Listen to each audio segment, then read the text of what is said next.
Hello everybody, you are watching me live. Do let me know that ma'am you're audible, visible and live so that we can start with the class. चलिए good morning सभी प्यारे बच्चों को. Good morning Khushbu, good morning Ajay, Dev, Shaikh, Suman, Deepti. चलिए good morning Sheetal, good morning Ajay, Sanjeev, stylish, Sudha. Good morning सभी प्यारे बच्चों को. Good morning Shalu, Diksha, Vandita, Shahbaz. चलिए गुड मॉर्निंग आकृति. बहुत सारे गुड मॉर्निंग सभी प्यारे बच्चों को.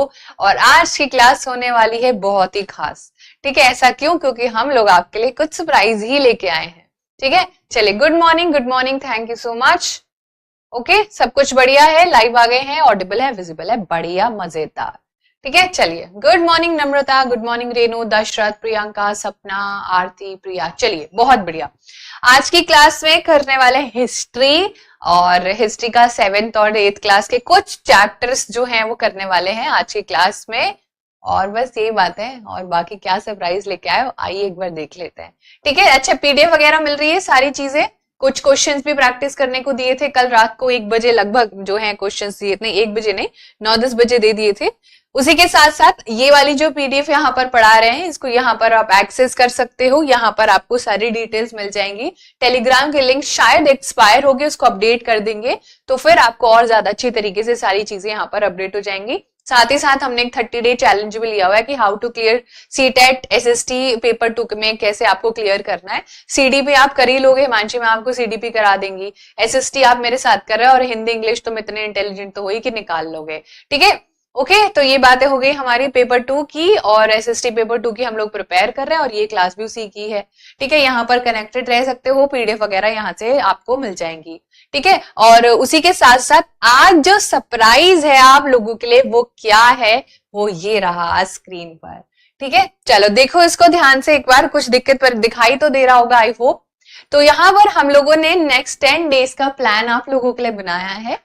For sure we are pausing हमारा प्रीवियस ईयर एनालिसिस जो ये हम कर रहे हैं. ये आज हमारी आखिरी क्लास है, यानी कि ऑब्वियसली करेंगे, लेकिन अभी 10 दिनों के लिए हम लोग इसको पॉज करेंगे, और नेक्स्ट 10 दिनों में हमारा ये कुछ यहाँ पर पैटर्न रहने वाला है.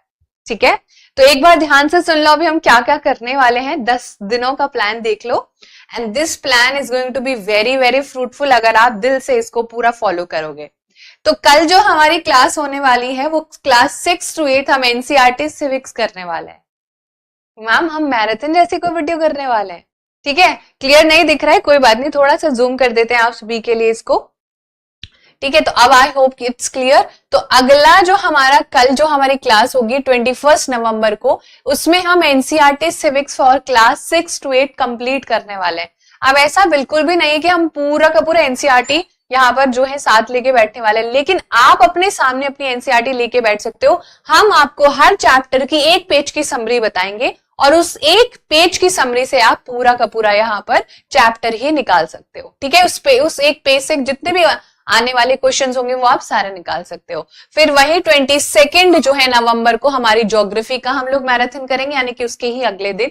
और फिर हम लोग यहाँ पर एक छोटू सा गैप लेंगे, और उस गैप में हमें सिविक्स वाला जो पढ़ाया होगा 3-4 घंटे की लगभग ये क्लास होगी. उसके बाद हम यहाँ पर ज्योग्राफी 5 दिनों में ये चीजें रिवाइज करेंगे.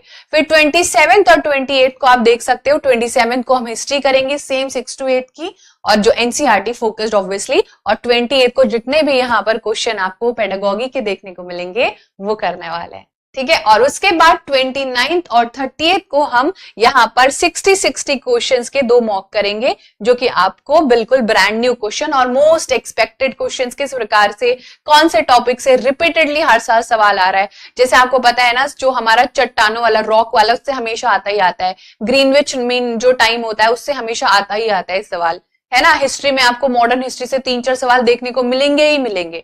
तो इस प्रकार का हम लोग यहाँ पर जो है सेशन करने वाले हैं. अब टाइमिंग की बात करें तो हर सेशन ऑब्वियसली 11 बजे ही स्टार्ट होगा. कोई सा भी सेशन हो, ये 10 दिन का हमारा नेक्स्ट प्लान होने वाला है, ताकि आप लोग अपनी स्ट्रैटेजी भी इसी के अकॉर्डिंग बना लो.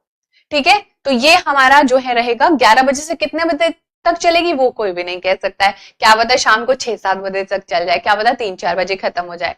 ठीक है, तो ये हमारा नेक्स्ट 10 डेज का प्लान है, और इसको कर लोगे दिल से तो आराम से सीडीपी ये जो हमारा एसएसटी वाला सेक्शन है इसमें 40 to 45 मार्क्स आराम से आ जाएंगे एकदम मजे से. ठीक है, कोई दिक्कत कोई परेशानी? चलिए, है ना। तो ये हमारा कल से हम लोग शुरू कर रहे हैं, 10 डेज का है, नवंबर से पहले हम लोगों को निपटा देना है। और इवन अगर आप इसको एग्जाम से पहले 2-3 बार कर लोगे तो फिर तो कोई भी नहीं रोक सकता है। ठीक है, चलिए। ऑब्वियसली थ्योरी, बहुत सारे क्वेश्चन आ रहे थे बच्चों के कि मैम थ्योरी करा दो, आप थ्योरी क्यों नहीं कराते हो, आप थ्योरी क्यों नहीं कराते हो। ठीक है, तो ये हमारा थ्योरी वाली क्लास होगी 1, 2 और 3। ठीक है, एक पेज पे एक चैप्टर निपटाने की कोशिश करेंगे, जैसे नोट मेकिंग होती है, शॉर्ट नोट्स टाइप का, ऐसा कुछ करेंगे, समरी बेसिकली। चलो, ऑब्वियसली पूरी एनसीईआरटी पढ़ने का टाइम नहीं है आप लोगों के पास, लेकिन हम तो आपको पढ़ा सकते हैं ना शॉर्ट में कि चैप्टर आपको क्या समझाना चाहता है। ठीक है, चलिए, बहुत बढ़िया। लेकिन आज की क्लास में हम करने वाले हैं हिस्ट्री के क्वेश्चंस, तो चलिए शुरू करते हैं। ये स्क्रीनशॉट ले लेना, अपना टाइम टेबल इसी के हिसाब से बना लेना, और बाकी बातें हो गई। चलिए शुरू करते हैं आज का सेशन। पहला क्वेश्चन आपकी स्क्रीन पर ये रहा। ठीक है, चलो करो। Consider the following statement regarding revolt of 1857। ठीक है, चलिए, बहुत बढ़िया। A massive rebellion started in May 1857. It was the biggest passive resistance to colonialism. Sepoys and common masses participated in large number. 1857 के विद्रोह में निम्नलिखित कथनों पर विचार कीजिए। मई 1857 में भारी विद्रोह का आरंभ हुआ। यह उपनिवेशवाद के विरुद्ध सबसे बड़ा अप्रतिरोधी पैसिव आंदोलन था।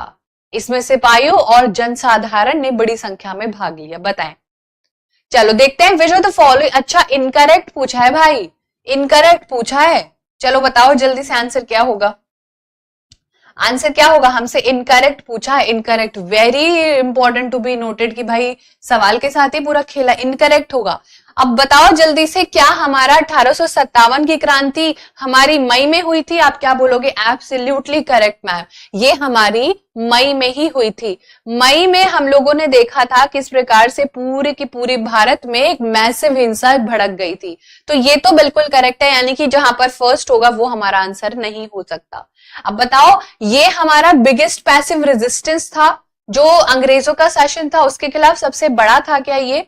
तो ये भी हमारा देखते हैं। सिपाही और कॉमन मार्क्सेस ने बहुत ज्यादा लार्ज नंबर पर पार्टिसिपेट करा था, ये भी सही है, लेकिन बी जो है वो सही नहीं है। तो जितने बच्चे ऑप्शन बी दे रहे हैं, मिनी, निधि, प्रिया, दानिश, दिनेश, बुशरा, बहुत बढ़िया, that is correct. Option number B, यानी कि ये सबसे बड़ा पैसिव रेजिस्टेंस नहीं था। पैसिव नहीं था, एक तरीके से हम कह सकते हैं कि मैम ये तो बहुत ज्यादा एक्टिव भी था, लेकिन ये सबसे बड़ा भी अपने आप में एक तरीके से नहीं था, और ये फेल भी हो गया था। ठीक है, तो यहां पर हमने कोशिश करी थी, लेकिन ये सबसे बड़ा नहीं था। लेकिन कोई हमें बता सकता है? ठीक है, तो हमें कोई बता सकता है बिगेस्ट कौन सा था? तो ये हम लोगों ने प्रूफ आपके लिए डाला है। यहां पर अगर आप देखोगे तो यहां पर आप लोगों के लिए हमने प्रूफ डाला है, तो इसमें आप पढ़ सकते हो पूरा का पूरा। दिस हैपेंड ऑन 9 मई 1857, काफी बड़ा था। यहाँ पर हमारे रिस्पॉन्स जो था इंडियन सोल्जर्स का और लोगों का, वो बहुत ही भयंकर था। फिरंगीज यानी कि जो अंग्रेज थे उनके खिलाफ उनकी हिंसा भड़की हुई थी, और यहाँ पर इस प्रकार से आंदोलन काफी पूरे भारत में जो है, नॉर्दर्न उत्तरी भारत में काफी बड़े तौर पर फैल गया था, है ना। बहुत ही बढ़िया। तो इस तरीके से आपको देखने को मिलेगा क्विट इंडिया मूवमेंट, बहुत बढ़िया। तो इस प्रकार से आपको देखने को मिलेगा ये पूरा, और ये मई में ही हुआ था। ठीक है, तो यहाँ पर आपको पता है कि मंगल पांडे 8 अप्रैल को शुरुआत हुई थी, उनको जो है भाई फांसी पर लटका दिया गया था। ये सारी चीजें पता ही है आपको। और उसके बाद ही कुछ लोग यहाँ पर गुस्सा हो गए थे, उन्होंने नए ड्रिल करने से मना कर दिया था। अच्छा, चैप्टर का नाम कौन बताएगा? क्लास 8वीं का चैप्टर है।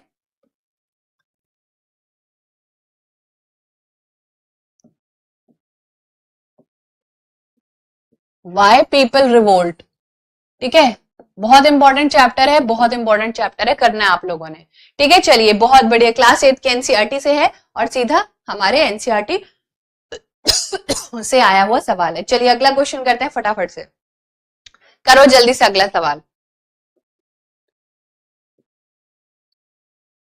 1857 की क्रांति काफी बड़ी क्रांति थी अपने आप में। उसमें हम लोगों को पता है कि हमारे फार्म जो मिलिट्री के लोग थे वो बहुत ज्यादा परेशान थे, तो उसके खिलाफ भी आपको पता है सारी आवाजें उठाई गई थी, है ना, 1857 की। Why people revolt. चलो करो क्वेश्चन को। Read the following statement. अभी एक और बच्ची ने मुझे मैसेज करा था, आई थिंक उसका नाम श्रुति है, तो अभी बताते हैं, उसने एक डाउट पूछा था। पहले इसको पढ़ो दोनों को। Accountants were appointed by the state to check the amount of revenue collected by the muqtis. मुक्तियों द्वारा एकत्रित राजस्व की रकम का हिसाब लेने के लिए राज्य द्वारा लेखा अधिकारी नियुक्त किए जाते थे। यह इसलिए किया जाता था ताकि मुक्ति राज्य द्वारा निर्धारित कर ही वसूले और तय संख्या के अनुसार सैनिक रखें। जल्दी से बताओ, दोनों करेक्ट हैं, दोनों गलत हैं, असर्शन रीजन दिया हुआ है। बताओ जल्दी से, दोनों करेक्ट हैं, बोथ आर करेक्ट, या दोनों गलत है, एक सही है एक गलत है, जल्दी से बताओ, ऑप्शन दिखाएं। ऑप्शन आपको ये रहे, सिंपल सा है, दोनों करेक्ट है, करेक्ट एक्सप्लेनेशन है, बोथ ए आर ट्रू, और ये करेक्ट नहीं है, ये सही है ये गलत है, ये दोनों ही गलत हैं। बताओ जल्दी से क्या लगता है आप लोगों को, फटाफट से बताएंगे सभी प्यारे बच्चे। पहले इसका प्रूफ हम लोगों ने डाला, एक बार इसका प्रूफ देख लेते हैं, फिर उसके सवाल का जवाब बताएंगे, ठीक है। बहुत बढ़िया करिश्मा बेटा, यहाँ पर देखो सबसे पहले आपको प्रूफ डाला हुआ और चैप्टर का नाम है द दिल्ली सल्तनत, है ना। तो यहाँ पर जो है चैप्टर का नाम है द दिल्ली सुल्तान्स।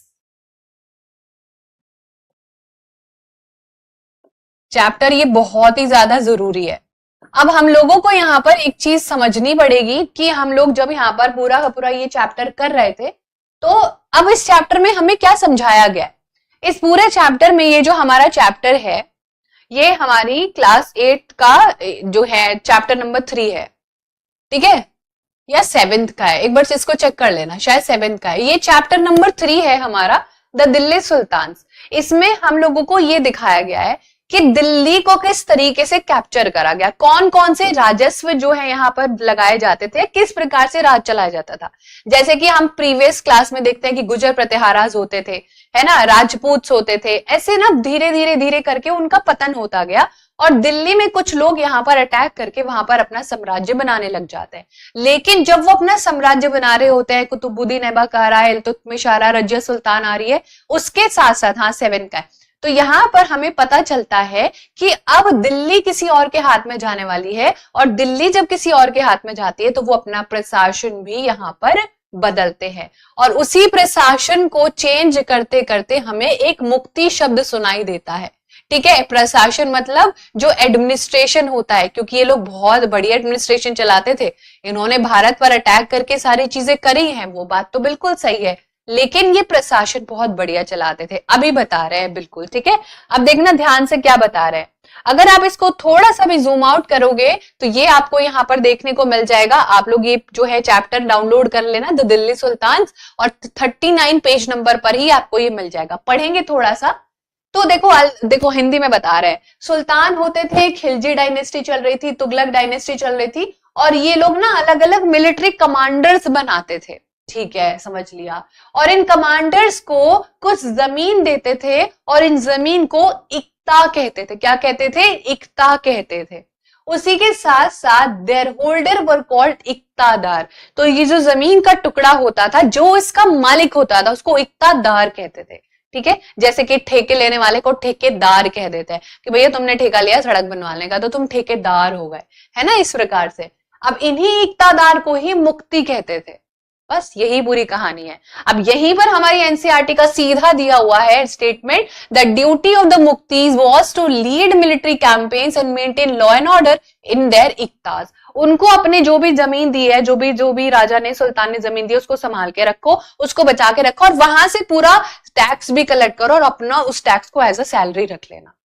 बात समझ में आई? थोड़ा बहुत मुझे भी दे देना, है ना। तो यहाँ पर आप लोगों को समझना होगा कि कल को अगर चैप्टर ये इक्तादार कहने लग जाए, कल को सीटेट में 14 दिसंबर को पेपर में इक्तादार आ जाए, तो आपको याद रखना है कि 2 लोग नहीं थे, एक ही लोग थे, इनके 2 नाम थे, ठीक है। जैसे आपका एक घर का नाम है और एक जो है बाहर का नाम है, इन एक्सचेंज वो अपनी मिलिट्री सर्विसेज देते थे। मान लीजिए, ध्यान से सुनते हैं, मान लीजिए मैंने क्या किया, मैंने यहाँ पर क्या किया, शेख सिद्दीकी को क्या बोला, देखो ये जमीन रख लो तुम, और इस जमीन के क्योंकि तुम हकदार हो तो ये जमीन का नाम इक्ता है, तुम इसका ध्यान रखोगे तो तुम इक्तादार हो। इस जमीन का तुम ध्यान रखना, यहाँ के लोगों से पूरा का पूरा क्या करना, टैक्स कलेक्ट करना, और टैक्स को अपने जेब में रख लेना, और उस जेब में रखने की वजह से तुम मुझे अपनी मिलिट्री सर्विसेज दे देना, मेरे लिए लड़ लेना। बात समझ में आई? तो बस यही आप लोगों की पूरी कहानी है। अब दोबारा से क्वेश्चन पर वापस आते हैं और पढ़ते हैं। Accountants were appointed by the state to check the amount of revenue collected by the muqtis. ये बिल्कुल सही है, कुछ अकाउंटेंट्स रखे जाते थे कि मुक्तीज जितना भी पैसा कलेक्ट कर रहा है उस पर एक लेखा जोखा रखा जा सके, ठीक है। फिर आता है दिस वॉज डन दैट मुक्ति collected only the taxes prescribed bye the state. और ये इसलिए रखा जाता था ताकि मुक्ति अपनी किसी भी पावर का फायदा ना उठाए, और वो उतना ही जो है यहाँ पर पावर करे जितना कि उसको गिवन है। और उसको ये भी कहा जाता था कि तुम्हें कुछ नंबर ऑफ सोल्जर्स बनाने हैं, ठीक है। वो बहुत बड़ी पोस्ट होती थी, इसको इक्तादारी सिस्टम भी आप कह सकते हो, ठीक है। तो दोनों ही ऑप्शन बिल्कुल करेक्ट है, दोनों ही ऑप्शन बिल्कुल करेक्ट है, और ये यहाँ पर एक्सप्लेनेशन भी बिल्कुल करेक्ट है। अब एक बच्चे ने मुझे मैसेज करके पूछा था मैम असर्शन और रीजन वाले क्वेश्चन कैसे करना है। देखो ध्यान से सुन लेना सभी प्यारे बच्चे, असर्शन और रीजन के क्वेश्चन बहुत आराम से आप निकाल सकते हो। असर्शन मतलब होता है जब कोई चीज किसी पर जोर दे रही होती है और उस जोर देने पर कुछ रीजन होता है ना, कि अगर मैं आपको बोल रही हूँ कि बेटा पढ़ लो, तो मेरा जोर देने का असर्शन ये है कि पढ़ लो, लेकिन क्यों पढ़ लो, क्योंकि तुम्हें सीटेट क्लियर करना है। तो आपको अगर मैं बोलूं I am hungry, I want to eat food, या फिर मुझे खाना खाना है क्योंकि मुझे भूख लगी है, तो जब भी यहाँ पर जो है आप लोगों को एक चीज देखने को मिलेगी वो ये है, जब भी असर्शन रीजन का क्वेश्चन देखने को मिले दोनों सेंटेंस के बीच में बिकॉज लगा दो, और अगर तुमको उसकी कोई सेंस बनती हुई नजर आ रही है, उसका वो कारण नजर आ रहा है कि मुझे खाना खाना है बिकॉज आई एम हंग्री, ठीक है, तो यहाँ पर आप लगाओ एक बार, बिकॉज अकाउंटेंट्स यहाँ पर चेक करते थे कि कितना रेवेन्यू कलेक्ट करा है मुक्तीज ने, है ना, तो यहाँ पर आपको जो है अधिकारी मुक्तियों की जो है यहाँ पर अपॉइंटमेंट होती थी, बिकॉज इसलिए यह इसलिए किया जाता था क्योंकि राज्य द्वारा निर्धारित कर ही वसूले। कल को मुझे बहुत ज्यादा पावर मिल गई तो मैं कुछ भी कर सकती हूँ, नहीं ना, ऐसा तो बिल्कुल भी नहीं होना चाहिए। मेरे ऊपर भी तो किसी का यहाँ पर जो है हाथ होना चाहिए ना कि हाँ हम देख रहे हैं तुम्हें, है ना। चलिए, तो यहाँ पर आप लोगों को ये सारी चीजें समझनी होंगी और हमारा इस ऑप्शन का करेक्ट आंसर हो जाएगा ऑप्शन नंबर ए, दोनों ही करेक्ट है। अगर आप इसी के ही 39 से 40 41 पर जाओगे तो पूरी कहानी लिखी हुई है, पढ़ लोगे तो सब समझ में आ जाएगा, ठीक है, बहुत ही बढ़िया। पूरा दिल्ली सुल्तान का जो है हमारा पूरा का पूरा कहां से कहानी शुरू होती है, किस प्रकार से, सब कुछ हम कराएंगे अभी, ठीक है, कोई दिक्कत परेशानी नहीं लेनी है आप लोगों ने। चलिए, उसके अलावा दूसरा क्वेश्चन करो। अब दूसरा क्वेश्चन करते हैं, बहुत बढ़िया, जल्दी से करो question. Temples were the prominent target for attacks by enemy kingdom because, शत्रु राज्य द्वारा आक्रमण के मुख्य लक्ष्य मंदिर थे, क्यों भाई, ऐसा क्या होता था? मंदिरों को सरलता से अधिकार में लिया जा सकता था। Temples were easy to capture, मंदिर बहुत समृद्ध थे, मंदिर शक्ति एवं संपत्ति का निरूपित करते थे यानी कि रिप्रेजेंट करते थे, मंदिरों का निर्माण प्रधियों पर किया जाता था यानी कि पेरीफेरीज यानी कि बहुत ही क्लोज जो चीजें होती है। बताओ जल्दी से आंसर क्या होगा। अब एक बार आंसर तो आ ही गए बहुत सारे बच्चों को, रोशनी, पायल, आदित्य, आरती, बहुत बढ़िया। देखो लेकिन हम लोग इसकी थोड़ी सी एक्सप्लेनेशन देखेंगे, हमारा चैप्टर है रूलर्स एंड बिल्डिंग। अब इतना तो हमें पता है, देखो ध्यान से सुन लेना हम क्या बताने वाले हैं। हम लोगों को इतिहास पता चलता है जब से हड़प्पन सभ्यता शुरू हुई। हड़प्पन सभ्यता का भी पतन हुआ क्योंकि वहां पर भी कुछ ऐसी चीजें जिसकी वजह से पतन हुआ। फिर धीरे धीरे जनपद बनने लग गए, यानी कि जनपद का मतलब होता है जो जन यानी कि जो लोग हैं उनके पैर पड़ने लग गए, है ना, किसी जगह पर पैर पड़ने लग गए। जनपद के बाद आते हैं महाजनपद, और उन महाजनपद में से एक बहुत विशाल महाजनपद निकल के आता है जो अपना पूरा साम्राज्य खड़ा करता है, और उसके आते आते लोगों को बहुत सारी जगहों के बारे में पता चलता है और बहुत सारे बाहरी आक्रमण होने लगते हैं, जिसके कारण जब यहाँ पर जो बाहर से लोग आते थे वो अपने बहुत सारी नई नई चीजें बनवाते थे, जो उन्हें पसंद नहीं आता था उसको तोड़वाते थे। तो जब हम अपना सुख चैन से रह रहे थे, यानी कि भारत के जो मूल निवासी है जब वो सुख चैन से रह रहे थे तो बहुत ज्यादा मंदिर बनवाते थे। अब आप बोलोगे कि मैम मंदिर ही क्यों बनवाते थे? क्योंकि अब वहां पर साइंस तो थी नहीं, है ना, उस जमाने में साइंस की इतनी समझ थी नहीं, लोगों को ये भी नहीं पता था कि सूर्य क्या होते हैं, ना। अभी लोगों को सिर्फ और सिर्फ जो है एक स्टेरियोटाइप्स उन्होंने बना लिया है, सुपरस्टिशंस वो लोग फॉलो कर रहे थे। तो मंदिर में एक भगवान रखे जाते थे और वो भगवान बहुत सुप्रीम समझे जाते थे। तो लोग बोलते थे बारिश क्यों हो रही है कि भगवान करा रहे हैं, है ना, आंधी तूफान क्यों चल रहा है, भगवान करा रहे, वही उसको रोक सकता है। तो टेम्पल्स में जो मूर्ति रखी होती थी, जो आइडल रखा होता था, वो काफी पावरफुल होता था और वो बहुत पूजनीय समझे जाते थे, जिसके कारण मंदिर अपने आप में एक बहुत ही प्रतिष्ठित रोल प्ले करते थे और आज भी करते हैं। तो इसी कारण मंदिरों पर सबसे ज्यादा अटैक इसलिए किया जाता था क्योंकि जहां पर भगवान का जो है नाम आ जाता है तो हम उसको ऑब्वियसली बहुत ज्यादा कंसीडर करने लगते हैं। और सेम हमारी एनसीईआरटी में भी यही दिखा है जो मैंने अभी आपको हिंदी में बताया। तो अगर हम यहाँ पर एग्जाम्पल लें तो जो भगवान और जो वहां का रूलर होता था वो अपने आप को भगवान के लेवल पर दिखाना चाहता था कि मैं ही हूं सब कुछ, है ना, मैं ही खलबली मचा दूंगा, मैं ही सब कुछ करने वाला हूं। The king took the god's name because it was auspicious and wanted to appear like a god. वो भगवान जैसे दिखने चाहता था।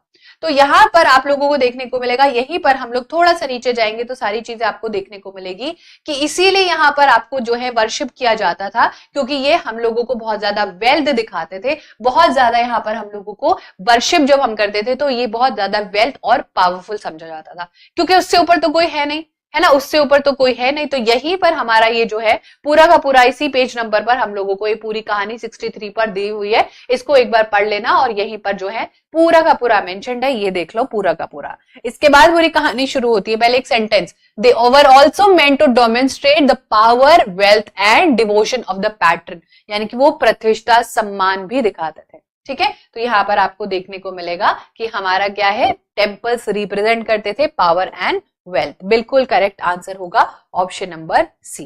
ठीक है, कोई दिक्कत कोई परेशानी बताओ जल्दी से, कोई दिक्कत कोई परेशानी? ऑप्शन नंबर सी, टेम्पल्स जो थे, जो मंदिर थे, वो शक्तियां और प्रतिष्ठा और संपत्ति का यहाँ पर शोकेस करते थे। ठीक है, चलिए अगला सवाल करते हैं, ये दोबारा आएगा आपका। ठीक है, अब दोबारा आएगा सवाल टेम्पल्स के बारे में ही। टेम्पल्स क्यों जरूरी थे? क्योंकि मैम वहां पर बहुत ज्यादा पूजनीय चीजें होती थी, बहुत ही पावरफुल होते थे, है ना, और उसको कैप्चर करना, यानी कि मंदिर किसी के हाथ से चला जाए, मंदिर को तोड़ दिया जाए तो काफी ज्यादा मतलब अब वही वहां पर रहने वाला जिसने भी वो किया होगा। ठीक है, चलिए अगला क्वेश्चन करो फटाफट से, कीजिए जल्दी से।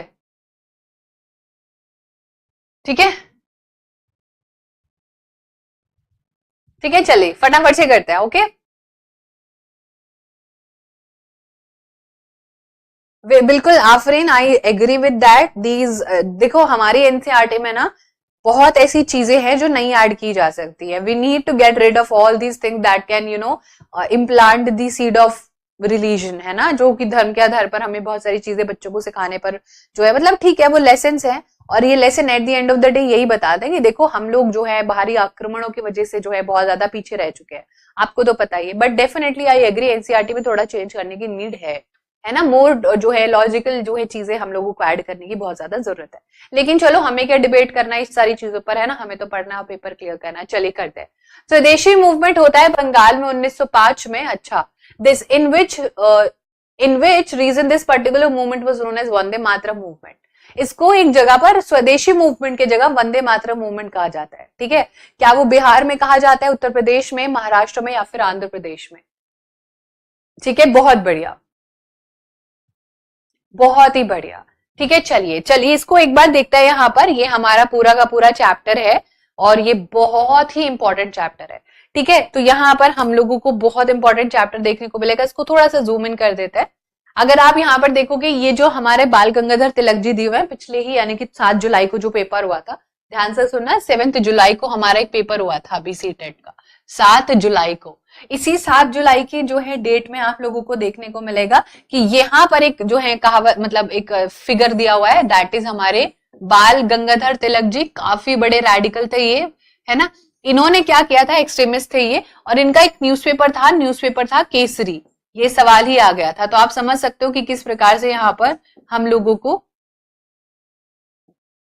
ठीक है, इनका न्यूज़पेपर था केसरी, और ये जो है जेल में भी चले गए थे, मांडले जेल में इनको भेज दिया गया था, क्योंकि अंग्रेज तो चाहते ही ये थे कि भैया जल्दी से जल्दी जो लोग अपनी आवाज उठा रहे हैं उनकी आवाज दबा दी जाए, है ना। तो इनको मांडले जेल भेज दिया गया था, 6 साल ये जेल में रह गया। उसके बाद इन्होंने एनी बेसेंट के साथ होम रूल लीग चलाया, काफी मेहनत करी, और आपको पता ही है इनकी मेहनत जो है वो कामयाब भी आज हुई, और आज ये बहुत नामी गिरामी नाम से जाने जाता है। इनका एक और अखबार था मराठा, है ना, बहुत ही बढ़िया। चलिए, तो अब यहाँ पर ये हमारा पूरा दिया हुआ है, अब देख लो, ध्यान से सुन लो। 1905 में हुआ, 1905 में हुआ क्या था कि 1905 में एक लॉर्ड था और उसका नाम था कर्जन। कर्जन यानी कि हमारा कुछ कर्ज जो है हमारा था और हमें से लौटाना था। तो 1905 में कर्जन के मेंटोर दिमाग की बत्ती जलती है और वो बोलता है कि काम करते हैं बंगाल, क्योंकि बंगाल उस समय एक बहुत ही भारी भरकम जनसंख्या वाला जो है एक तरीके से राज्य था, ठीक है, प्रोविंस था, हम एक तरीके से उसको बंगाल प्रोविंस कहते थे। तो यहाँ पर आज तो वो राज्य है जिसको हम वेस्ट बंगाल कहते हैं, वहां पर बहुत जनसंख्या थी। आप बोलोगे कि क्यों जनसंख्या थी? क्योंकि वहां पर ही ज्यादातर यूनिवर्सिटीज लगाई जा रही थी, बड़े बड़े हेडक्वार्टर्स बनाए जा रहे थे, व्यापार करने के लिए बढ़िया था बेसिकली। तो वहां पर बहुत जनसंख्या रहती थी, और ये देखते हुए जनसंख्या बहुत बढ़ गई है और लोगों में बहुत भाईचारा है, तो इन्होंने एक चीज समझ ली थी 1857 की क्रांति में कि इनके बीच में फूट डालो, राजनीति करो तो बहुत बढ़िया चलेगा। और इन्होंने यहाँ पर जो है एक अनाउंसमेंट करी कि हम विभाजन करेंगे। क्यों करेंगे विभाजन? उन्होंने बोला हम प्रशासनिक तौर पर बहुत जनसंख्या हो गई, संभाल नहीं पा रहे। लेकिन अंदर ही अंदर इनका मोटिव क्या था? अंदर ही अंदर इनका मोटिव था लोगों के बीच में फूट डालो, राजनीति करो। तो जब ये अनाउंसमेंट हुई तो बहुत भयंकर तरीके से लोग सड़क पर उतरे और इन्होंने बंगाल विभाजन के खिलाफ नारे लगाए। लेकिन विभाजन ऑब्वियसली हो ही जाता है, लेकिन उसको बाद में जो है एक नए जो है हार्डिंग आएंगे, वो उसको जो है खत्म कर देंगे यार, खुश करने के लिए, है ना। बहुत बढ़िया। तो यहाँ पर हमारा 1900 जो है 5वें विभाजन हो जाता है।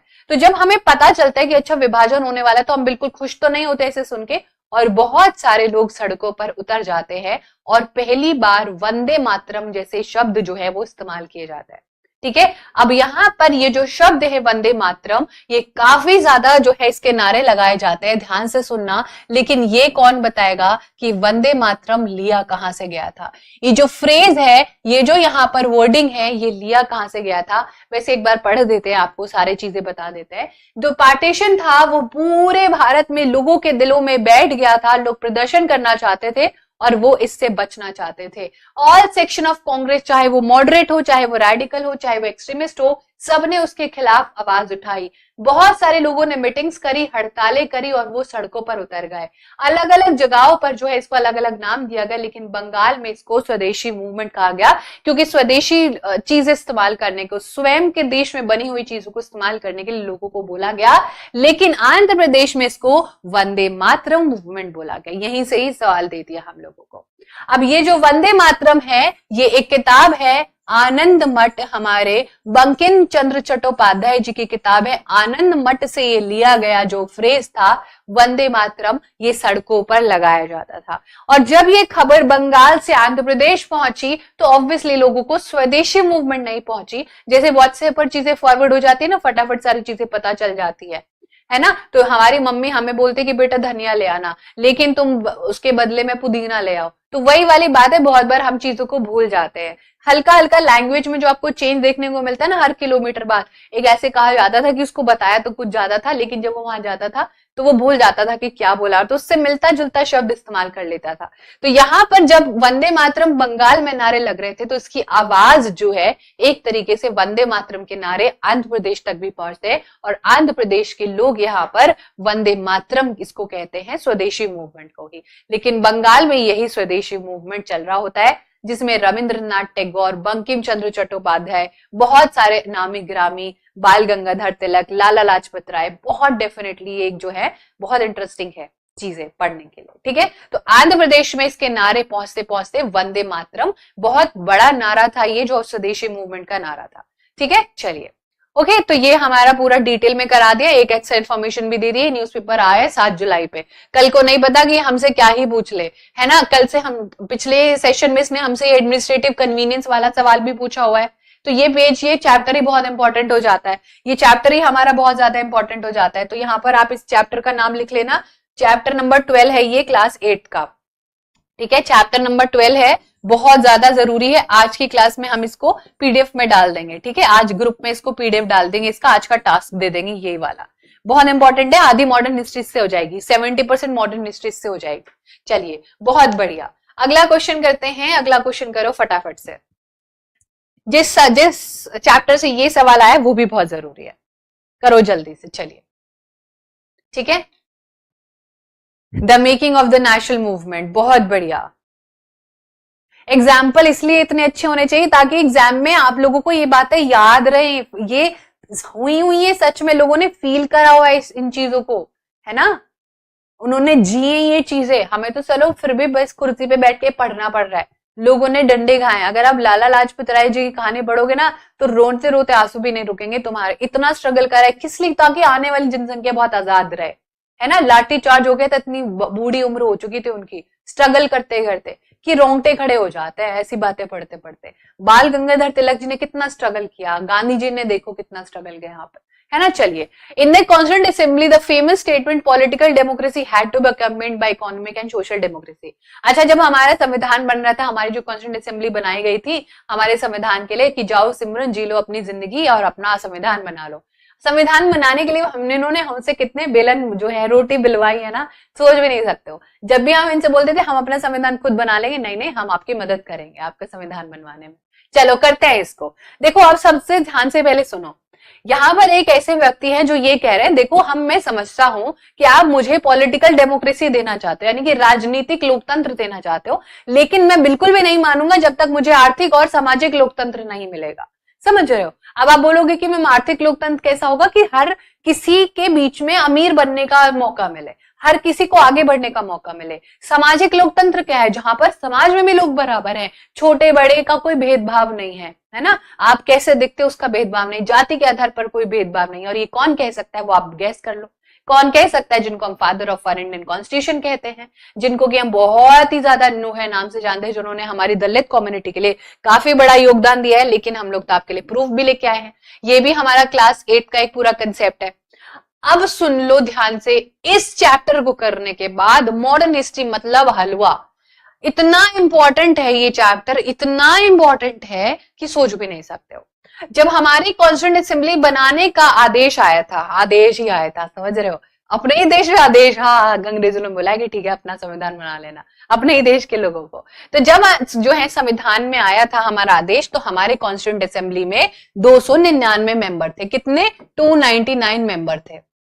ठीक है, नहीं मतलब ये बाद का जो है नंबर है। कोई हमें ओरिजिनल और पहले का और बाद का बता सकता है? ओरिजिनल मेंबर और रियल मेंबर, या फिर आफ्टर पार्टीशन आप बता सकते हो? चलो बताओ, कोई हमें बता सकता है कि एक्चुअल संविधान में कितने लोग आए थे, कहां पर आए थे, क्यों आए थे? कोई बता सकता है? बिल्कुल आरती बेटा, बहुत बढ़िया। इनिशियली इट वाज 389, लेकिन लास्ट तक कितने बचे थे? 299। अब आप बताओ कि ऐसा क्यों हुआ होगा? क्योंकि मैम भारत का बीच में ही विभाजन हो गया। विभाजन होने के बाद 389 में से जो है 299 ही बचते हैं, जो कि अब भारत का संविधान बनाएंगे, क्योंकि आधे लोग पाकिस्तान की तरफ चले जाते हैं। तो याद रखना, ये भी कल को पूछा जा सकता है कि पहले था यहां पर ओरिजिनल 389 मेंबर, लेकिन आफ्टर पार्टीशन 299 बचते हैं, क्योंकि बाकी सारे पाकिस्तान की साइड चले जाते हैं, विभाजन हो जाता है बीच में। ठीक है, अब लेकिन हमें ये पढ़ना है। अब ये पूरा चैप्टर, ये पूरा पेपर, ये पूरा पेज अगर आप पढ़ोगे तो कम से कम इसमें से ही आप सवाल देखो कितने बन सकते हैं। देखो पूरा पढ़ते हैं, ठीक है। देखो इनिशियल रिस्पॉन्सिबिलिटी थी कि प्रोविंशियल गवर्नमेंट होगी। अब देखो ध्यान से सुनो, कितना सुंदर सवाल है। The constitution sought to claim this balance, की हम लोग नई लिस्ट भी बनाएंगे, हम यूनियन लिस्ट बनाएंगे, संघ सूची बनाएंगे, पढ़ाया है प्रीवियस क्लास में। संघ सूची बनाएंगे जिसमें टैक्स, डिफेंस और फॉरेन अफेयर आएंगे। फिर हम एक सेंटर की लिस्ट भी बनाएंगे, जिसको कि मतलब ये सेंटर की रिस्पॉन्सिबिलिटी होगी। फिर हम एक स्टेट की लिस्ट बनाएंगे जिसमें एजुकेशन, हेल्थ वगैरह रखेंगे, और एक कॉन्करेंट लिस्ट भी बनाएंगे जो कि दोनों लोग मिलके मुद्दे को सुलझा लें, जैसे कि फॉरेस्ट हो जाएगा, एडॉप्शन हो जाएगा, डिवोर्स हो जाएगा, ये सारे मुद्दे। अब यहाँ पर रेसिडरी की बात नहीं हो रही है ना, रेसिडरी बाद में ऐड किया गया, बहुत बढ़िया। उसके बाद एक और बहुत बड़ी डिबेट चलती है हमारी कॉन्स्टिट्यूएंट असेंबली की, वो चलती है भाषा को लेके। अब देखो ध्यान से सुनना, कितनी बड़ी कहानी है। अलग जो यहाँ पर डिबेट थी कॉन्स्टिट्यूएंट असेंबली को वो लेके थी, वो थी भाषा। बहुत सारे लोगों को लगता था कि इंग्लिश को भाषा बना देना चाहिए, क्योंकि ब्रिटिश रूलर्स ने जो है यहाँ पर काफी योगदान दिया है, और कुछ कहते थे कि नहीं हिंदी को बनाना चाहिए, लेकिन सब लोग हिंदी बोलते नहीं थे। अब यहाँ पर साउथ इंडिया से जो लोग थे, जिनको रिप्रेजेंट कर रहे थे, ये जो 299 मेंबर्स हमको देखते हैं पूरे भारत से आए हुए थे ना, इनकी मीटिंग दिल्ली में होती थी। तो यहाँ पर एक जो है आपके रिप्रेजेंटेटर थे, जो 299 में एक मेंबर थे, जिनका नाम था टी कृष्णाचारी। यही कल को नाम पूछा जाएगा कि ये स्टेटमेंट किसने दी। इन्होंने कहा कि देखो मैं बिल्कुल भी ऐसा नहीं होने दूंगा, मैं साउथ के लोग हिंदी समझते नहीं, इससे अच्छा तो हमारा विभाजन कर दो।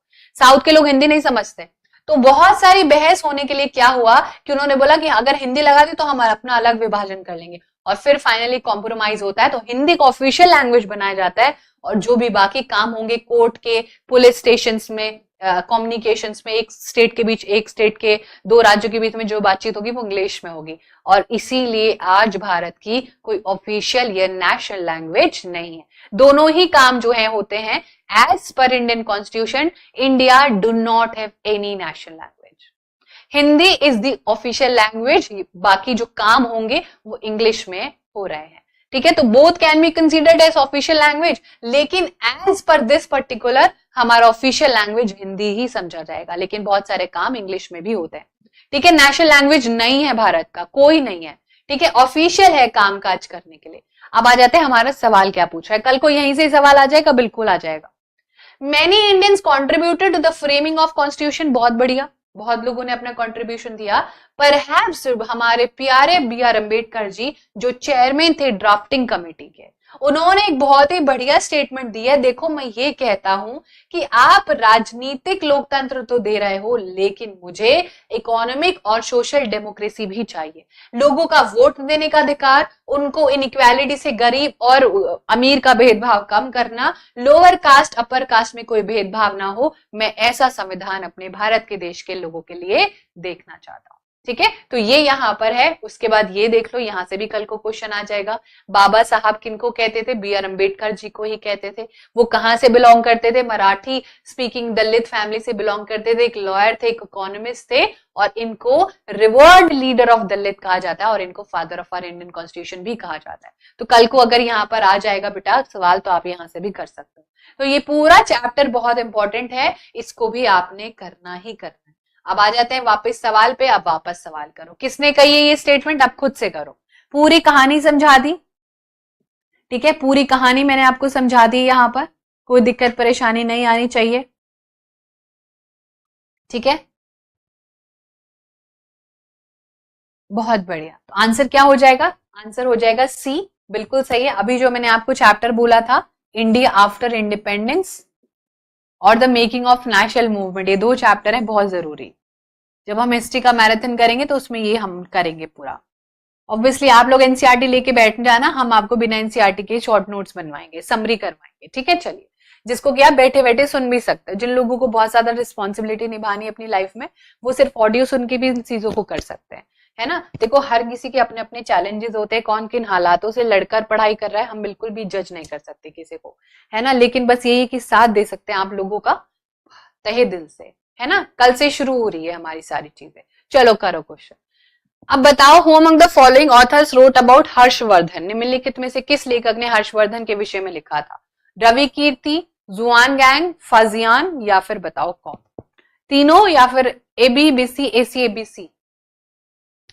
टेलीग्राम लिंक कैसे ज्वाइन करना है मैंने आपको शुरू में ही बता दिया, है ना। चलो करो क्वेश्चन को। दिया हुआ इसका प्रूफ भी, ऑब्वियसली प्रूफ तो है ही हमारे पास।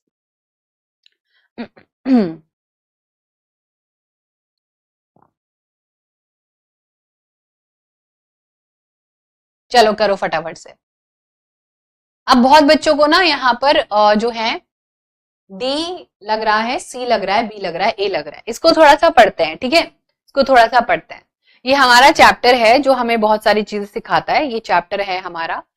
और अगर हम यहाँ पर जाएं तो आपको पता है कि मैंने आपको प्रीवियस क्लास में समझाया था कि जो बहुत सारे ये किंगडम्स होते थे, साम्राज्य होते थे, अपनी प्रशंसा में बहुत बार बहुत सारे मैन्युस्क्रिप्ट, इंस्क्रिप्शन या प्रशस्ति लिखवाते थे।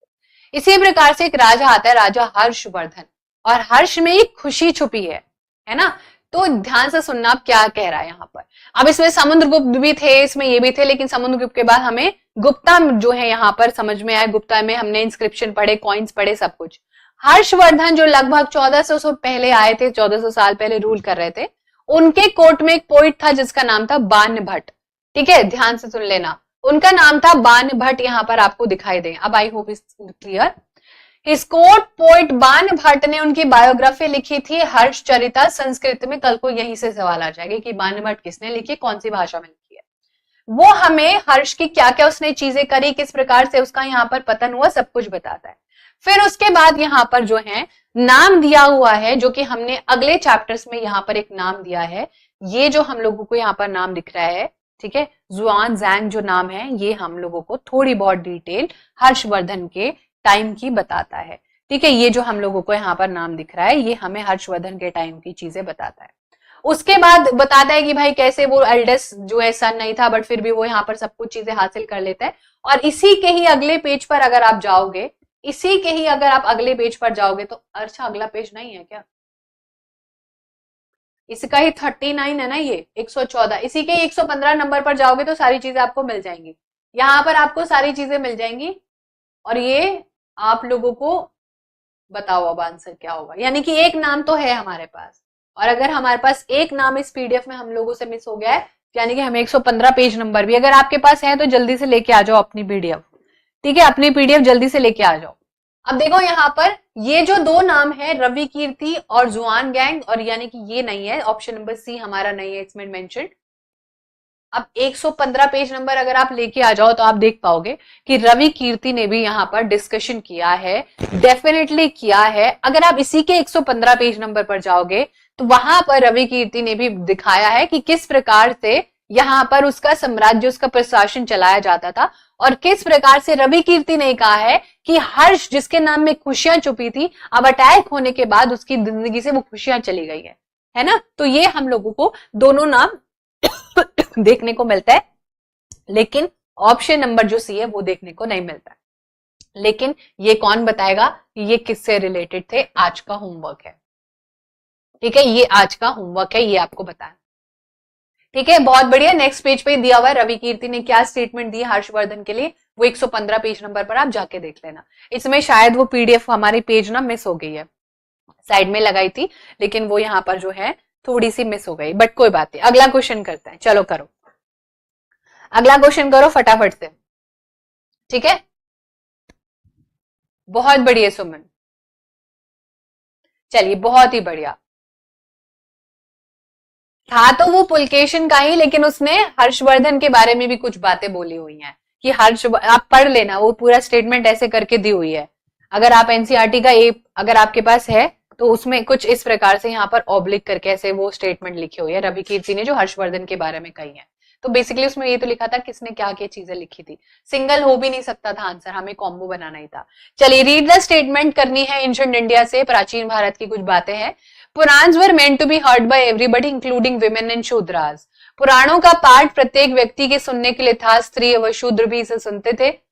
स्त्रियों और शूद्र का वेद पढ़ने की अनुमति नहीं थी।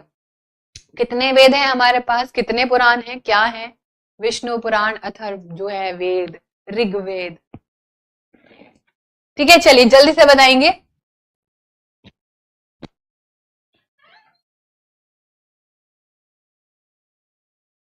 क्लास के बाद, है ना, ठीक है।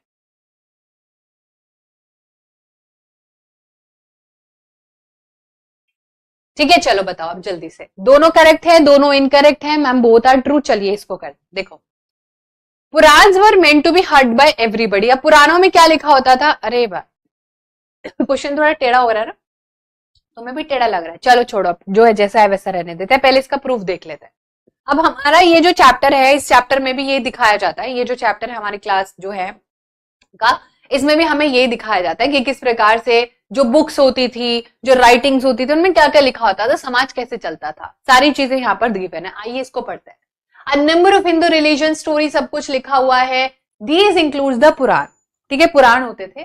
पुराण लिटरली मीन ओल्ड, जो कि ओल्ड पुराने जमाने से जो भी सारी चीजें, जो भी व्याख्याएं हैं वो दी गई हैं।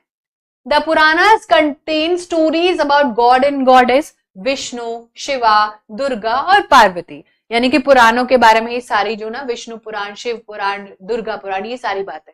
अब इसमें लिखा हुआ था कि उनकी पूजा कैसे करनी है, उन्होंने किस प्रकार से दुनिया का यहाँ पर क्रिएशन किया है। और जो पुराण है वो संस्कृत भाषा में सिंपली लिखे हुए हैं, और वो हर किसी के द्वारा सुने जा सकते थे, वो हर किसी के द्वारा सुने जा सकते थे, ठीक है, वो हर किसी के द्वारा सुने जा सकते थे। विमेन और शूद्रास भी उनको सुन सकते थे। Were not allowed to study, लेकिन महिलाओं और शूद्रास को वेदास पढ़ने का अधिकार नहीं था, ठीक है।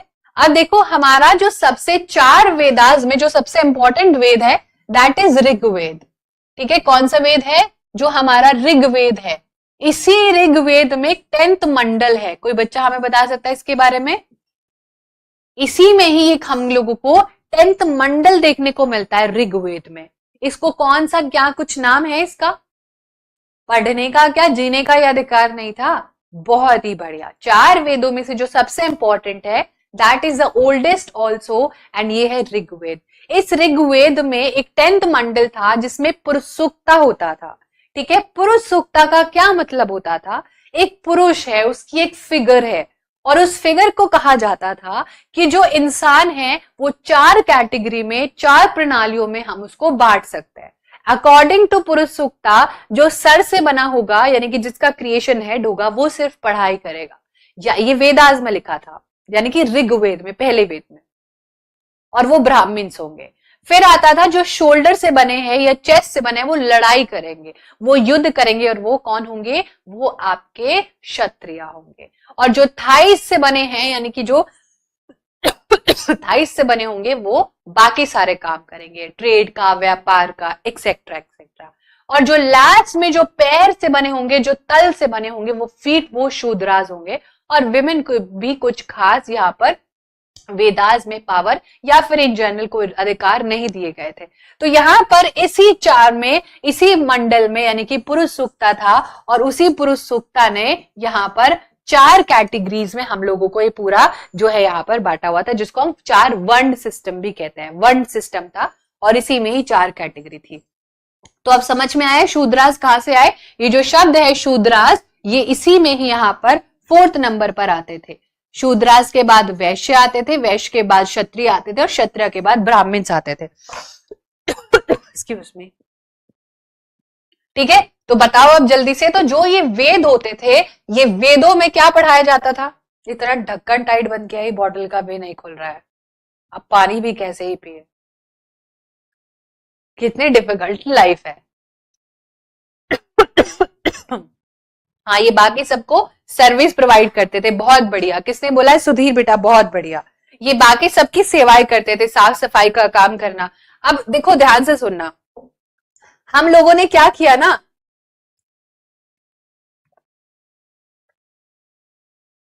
ऐसा नहीं है, ऐसा बिल्कुल भी नहीं है कि ये बहुत पहले से कुछ डिसाइड हो गया है। मान लो कि अब हम यहाँ पर एसएसटी पढ़ा रहे हो, तो हम एसएसटी पढ़ाते जाएंगे, लेकिन अगर हम आने वाली हमारी जो जनसंघ उनको बोले कि नहीं भैया तुम भी एसएसटी पढ़ाओ, तो वो कुछ गलत हो जाएगा। यानी कि मैं अपने साथ कुछ टैग लेके पैदा हो जाऊं। तो यहाँ पर समाज में कुछ 1400, 1500, 2000, 3000, 4000 साल बीतने के बाद वे रियलाइज कि ये तो इनको एक टैग ही मिल गया है, यानी कि डॉक्टर का बच्चा डॉक्टर बन रहा है, पॉलिटिशियन का बच्चा पॉलिटिशियन बन रहा है। और ये वही मुद्दा है जो B.R. अम्बेडकर जी ने लेटर ऑन उठाया कि ऐसा नहीं होना चाहिए। ये तो बहुत पुरानी बातें हो गई ना, और ये टैग जो हमें मिल गया है काम के आधार पर, इसको अब हमें हटाना पड़ेगा। तो ये बेसिकली हमारा पूरा कंसेप्ट था। तो वेदास पढ़ना विमेन को और शूद्रास को अलाउड नहीं था, क्योंकि अभी आपको तो पता ही है, वेदास अगर पढ़ लेंगे शूद्रा तो उनको सही गलत पता चल जाएगा। वो लोग भी पढ़ लिख लेंगे, क्योंकि पढ़ाई से आती है अकल, है ना। जैसे पैसे से अकल आती है, वैसे पढ़ाई से भी तो अकल आती है। चलिए, एक बच्चा कह रहा है मैम बैठकर पानी पीजिए, बता क्या कीजिएगा? चलो बताओ आप जल्दी से। ठीक है, तो ये क्वेश्चन आपको पता होना चाहिए, ये चैप्टर भी बहुत ज्यादा जरूरी है हमारा। ठीक है, तो मैम आंसर क्या होगा? आंसर दोनों ही करेक्ट होंगे। पुराणांस कौन पढ़ सकता था? सबको ही पुराण पढ़ सकता था, विमेन भी पढ़ सकती थी, शूद्रास भी पढ़ सकते थे, यही। लेकिन विमेन जो है और शूद्रास को वेदास जो चार वेद थे वो पढ़ना अलाउड नहीं था। तो हमारा आंसर हो जाएगा, दोनों ही सही है, ऑप्शन नंबर सी करेक्ट हो जाएगा। ठीक है, कोई दिक्कत परेशानी नहीं आनी चाहिए बिल्कुल भी। आज भी ये प्रथा कहीं ना कहीं चलती आ रही, लेकिन बहुत आगे आ चुके अभी हम। ठीक है, और भी आगे पहुंच जाएंगे, है ना। जो चीज भाई 3-4 हजार साल से चल रही है, उसको 100-200 साल में कैसे मिटाया जा सकता है? समय लगता है ना। एक कहावत होती है ना, समय को समय लगता है, समय को समय दीजिए। चलिए, बहुत बढ़िया। Consider the following statement on Indian industries and business during the first world war. कब हुआ था फर्स्ट वर्ल्ड वॉर? 1914 से लेके 1914 से लेके 1918 तक। ठीक है, ये पूरा हमारा पहला विश्व का पहला विश्व युद्ध था, विश्व का पहला विश्व युद्ध। ठीक है, चलिए फटाफट से करते हैं, जल्दी से बताओ आंसर क्या होगा। Indian industries expanded during the war, Indian business groups began to demand greater opportunities for development। बहुत बढ़िया, फर्स्ट वर्ल्ड वॉर होता है 1914 to 1918, एक्सीलेंट, बहुत ही बढ़िया। Now we also have to understand this thing कि भाई क्या इंडियन इंडस्ट्रीज के एक्सपैंड हो गई थी डिमांड, कि भाई हमें तुम्हारा बना हुआ सामान खरीदना है, या कम हो गई थी? बताओ। चलो पहले एक बार इसको कर लेते हैं, है ना। कहां से हमारा सवाल आया है? वही मैम जो आप हमें बार बार पढ़ा ही रहे हो, है ना। जो भी आप हमें बार बार पढ़ा ही रहे हो, वहीं से सवाल आया होगा। चलो देखते हैं यहाँ पर। तो हमारा यहाँ पर देखो दिया हुआ यही छोटू सा एक उठाया और पेपर में डाल दिया, बहुत बढ़िया। तो अब देखो ध्यान से, हुआ ये था, कहानी में पूरी कहानी बताएंगे कि अब ना अब मान लो कि दो दोस्त है ना, दो दोस्त, और उन दोनों दोस्तों की लड़ाई हो जाए, तो तुमसे मदद मांगे, यार मेरी मदद कर दो प्लीज, है ना। तो तुम उसका फायदा उठाओगे कि देखो मैं अगर तुम्हारी मदद करूंगा तो बाद में तुम मुझे जो है 2-3 करोड़ रुपए दे देना।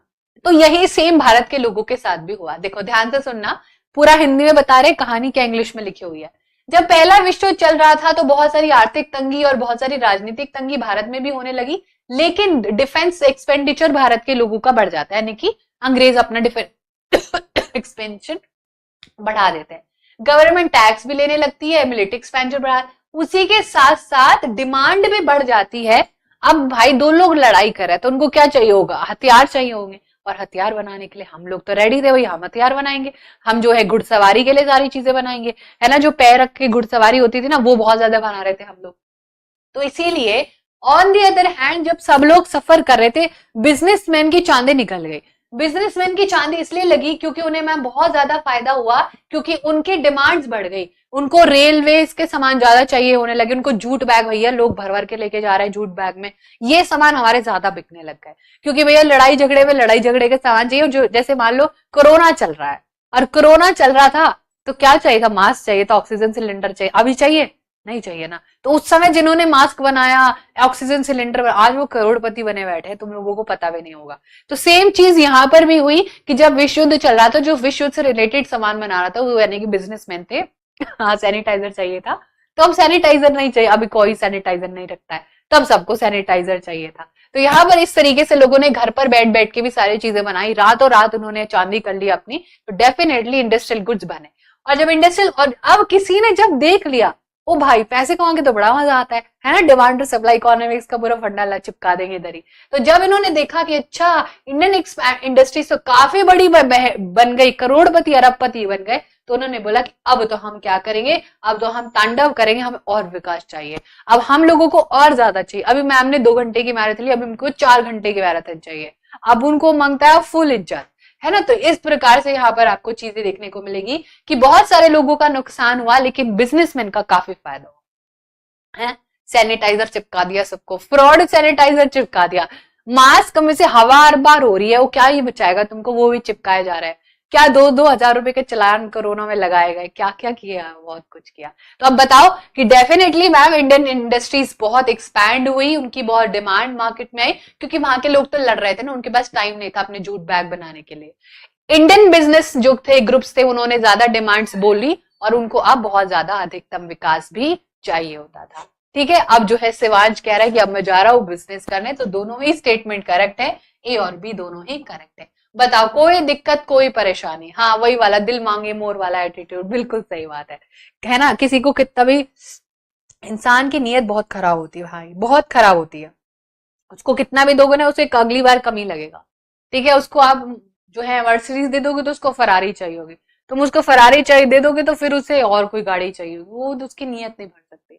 ठीक है, चलिए अगला क्वेश्चन करते हैं। In which of the text of Buddhism were the rules of monks and nuns of the Sangha compiled? बौद्ध धर्म के किस ग्रंथ में संघ के भिक्षु एवं भिक्षुणी के लिए बनाए गए नियमों का संग्रह किया गया था?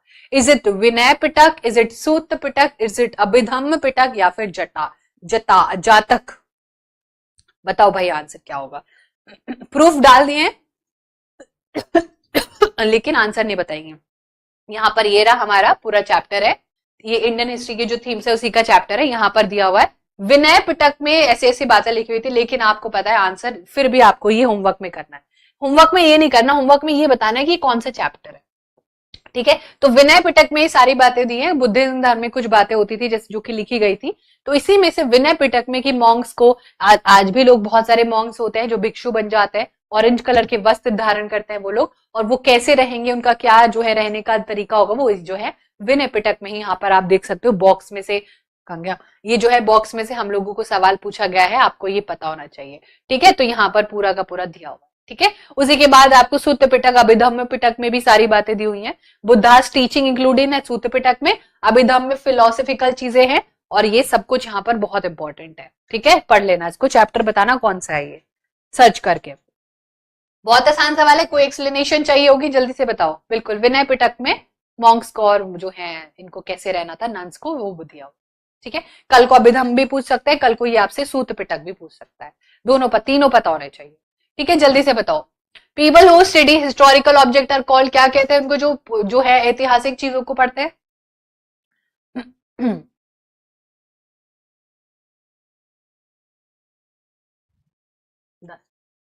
ठीक है, चलो जल्दी से बताओ फटाफट से, बहुत ही आसान सवाल है। एंड ये हमारा आर्कियोलॉजिस्ट कहते हैं, जो इतिहास की पढ़ाई करते हैं उनको आर्कियोलॉजिस्ट कहते हैं, इसमें कुछ ज्यादा है नहीं। तो हिस्टोरिकल ऑब्जेक्ट्स को पढ़ने वाले लोगों को क्या कहते हैं, आर्कियोलॉजिस्ट कहते हैं। बहुत ही बढ़िया है ये तो, ठीक है। चलो कैलीग्राफी वो है जो लेख को पढ़ते हैं, है ना, इन सारी चीजों को। हाँ ये क्वेश्चन बहुत अच्छा है, ये करो जल्दी से जल्दी से करो फटाफट से। सोनम बेटा बहुत बढ़िया, लड्डू क्वेश्चन था ना, आ जाता है ऐसे क्वेश्चन डेफिनेटली। कल बताया था ना प्रीवियस क्लास में 3 कैटेगरी में सवाल आते हैं। 3 कैटेगरी में मतलब इजी एकदम, हलवा, बीच वाला, लड्डू। लड्डू की रेसिपी थोड़ी डिफिकल्ट होती है ना, लड्डू कभी कभी हमारा बनता भी नहीं है, कभी टाइट बन जाता है, तो मॉडरेट है लड्डू, ओके ओके। लेकिन अगर हमें कोई गाजर का हलवा बनाने को कह दे तो बहुत टफ काम हो जाएगा। हलवा तो हम बना लेंगे, हलवा में तो आटा डालेंगे, चीनी डालेंगे, बन जाएगा, पानी वानी भी डालेंगे, शायद घी डाल लेंगे, बन जाएगा। लड्डू बनाने के लिए मॉडरेट, और अगर गाजर का हलवा कह दिया तो भाई साहब टफ क्वेश्चन। तो 3 कैटेगरी में हम लोगों को सवाल देखने को मिलता है। सबसे पहले आसान वाले कर लो, फिर मॉडरेट कर लो, टफ आते तो कर लो, वरना अकड़ बकड़ बम्बे वो करके आ जाओ। दोनों सही है, चलिए करते हैं। शिक्षा के माध्यम पर महात्मा गांधी जी के विचार के संदर्भ में कथन बताएं। ए और बी को पढ़े तथा सही उत्तर चुने। गांधी जी की जो दृढ़ मान्यता थी वो थी कि शिक्षा केवल भारतीय भाषाओं में ही दी जानी चाहिए, ठीक है।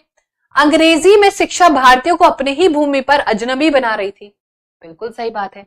क्या भारत के जो है भारतीय भाषाओं में हम लोगों को जो है शिक्षा देनी चाहिए, वो हम लोगों को करेक्ट है, या फिर दोनों ही करेक्ट है? अगर आज यहाँ पर दृष्टि प्रिया गोयल है ना, शीतल बेटा बहुत बढ़िया, अगर जो मैं आपको बोल रही हूँ यहाँ से अब आप तक कानों तक पहुंच रही है और उसको तुम्हारा दिमाग डीप कोड करके कह रहा है कि अच्छा मैम ये कह रही है, तो तुम लोगों को बड़ा सही लग रहा है। लेकिन मैं ही कल को आके क्लास में इंगड़ू पिंगड़ू दिंगड़ू करने लग जाओ तो तुम्हें कुछ समझ आएगा नहीं ना। तुम लोग एकदम क्या हो, जो अनजान, ये क्या करे, अब कैसे पढ़े, अब कैसे पेपर होगा। तो you have to understand this thing कि अरे भाई सही बात है ना, हम अपनी भाषा ही तो समझेंगे। तो अंग्रेज में जो शिक्षा दी जा रही थी वो हमारे लिए अजनबी थी। हमारा आईएएस का पेपर लंदन में लिया जा रहा है और इंग्लिश भाषा में लिया जा रहा है, जो हमने कभी पढ़ा ही नहीं।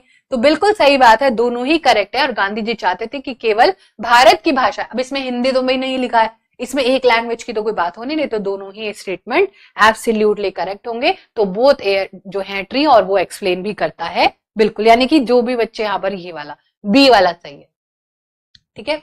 कोई दिक्कत, कोई परेशानी?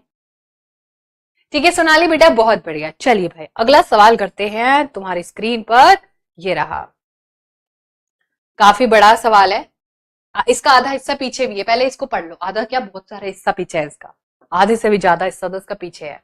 चलो करो, पढ़ते हैं। देखो स्वतंत्रता के बाद पड़ोसी देश, हमें हमारे पड़ोसी देश ही बढ़िया नहीं मिले, वैसे भूटान और नेपाल थोड़े ठीक है, वरना तो बाकी तो पूछो ही मत, ठीक है। स्वतंत्रता के बाद पड़ोसी देशों जैसे पाकिस्तान और श्रीलंका के विपरीत भारत ने भाषाई समस्या को बड़ी सावधानी से संभाला। बताया था ना मैंने अभी आपको कैसे हमने भाषाओं को संभाला, है ना। जो अभी थे साउथ से आए तो उन्होंने बोला अरे विभाजन कर लेंगे अगर इंग्लिश नहीं दिया तो, छोड़े जाएंगे छोड़ के, है ना। उपयुक्त कथन को निम्नलिखित के कौन से कथन सही ठहराता है? भारत सरकार ने सभी क्षेत्रीय भाषाओं को इज्जत दी, ठीक है। क्षेत्रीय भाषाओं को समृद्ध होने की आजादी दी, बिल्कुल सही बात है, दोनों तो सही लग रहे हैं। अब आपने बोलोगे कि अरे मैम इसमें पाकिस्तान और श्रीलंका का एग्जाम्पल क्यों दिया है? क्योंकि उन्होंने अपना एक धर्म भी बना और अपनी एक ऑफिशियल लैंग्वेज भी बनाई, और सिविल वॉर भी हुआ श्रीलंका में, तो समझ रहे हो। तो जैसे कि आपके पाकिस्तान ने ऑफिशियल लैंग्वेज भी डिसाइड करी हुई है, ऑफिशियल धर्म भी डिसाइड किया हुआ है, लेकिन भारत क्या है, सेकुलर है, धर्म निरपेक्ष, कोई दिक्कत नहीं, सब धर्म मस्त जियो, खुल के जियो। अब बी और सी और डी भी है इसमें। Hindi was not imposed on any other religion language, Hindi को अन्य क्षेत्रीय भाषाओं पर थोपा नहीं गया, बिल्कुल वही बात है, बिल्कुल बोल दिया कि ऑफिशियल इनका आर्गुमेंट हुआ था, शायद हमने प्रूफ भी डाला होगा या उससे पढ़ाना नहीं डाला है, ठीक है। The government avoided language related problem, governor ने बोला अरे भाषा पर कोई बहस नहीं करेंगे हम, बताओ, बचाने का प्रयास करती रहे, भाषा संबंधित समस्याओं से बचने का। क्या उन्होंने बचाव कर अपना? नहीं मैम, उन्होंने खुले बैठ के दोनों ने बात करी। सी भी करेक्ट है, बिल्कुल सही बात है, लेकिन डी करेक्ट नहीं होगा क्योंकि उन्होंने इग्नोर नहीं करा। अवॉइड करना क्या होता है, जब आपको कोई परेशान करो आप उसको अवॉइड करो कि छोड़ो इसका तो रोज रोज का है ना, ऐसे करके क्या फायदा, है ना। चलो ऐसे हम लोगों ने जो है अवॉइड करा। एक कमेंट आया था, तुम लोगों से बताता है, एक कमेंट आया एक दिन, तो हमने क्या बोला, अशोका को ना एक बार गिरगिट बोल दिया था, तो एक जो है मैडम बड़ी जो है वो हो गई थी, नाराज हो गई थी शायद, उन्हें बोला कि इतने बड़े राजा को ये जो है गिरगिट के नाम से बुला रहे हो मैडम जी आप, और ये क्या कर दिया आपने, ये तो बहुत बड़ा गुनाह है।